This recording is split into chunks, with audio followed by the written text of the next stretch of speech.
In this video, you will learn how to create an advanced alter action, like meal planning. The concept is really simple. When looking at your latest grocery order, invoke alter with the pin icon. This will automatically put your grocery order in context. Then invoke meal planning, and it will ask you a few questions to help you plan your meals.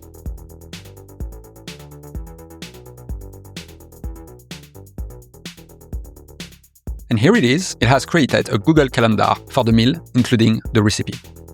So, let me walk you through the process of an advanced alter action. First, let's look at the tools we are using. The Google Calendar tools are here to manage your events, the Ask User tool to easily collect user information, and the Manage Setting tool to save preferences in your alter profile. Then, the system prompt.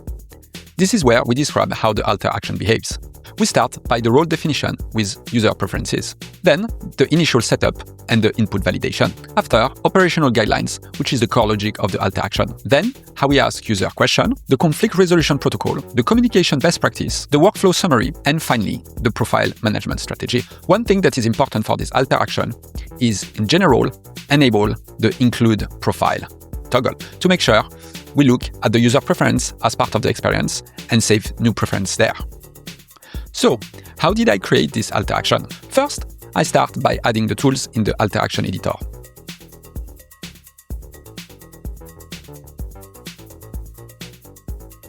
This way, I'll build the alter action with the tool definition in context. Then I go into user prompt and put a simple meta prompt. Then I launch the alter action.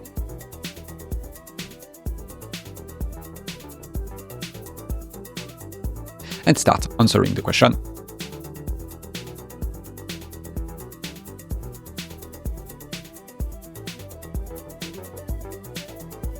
Then, copy and paste the answer and put it in the system prompt. Finally, I just changed the user prompt with a simple one, including this that allows to inform the AI of the current date. And voila, it's done. Feel free to use the meal planning in the marketplace and let us know what we should build next. See you next week.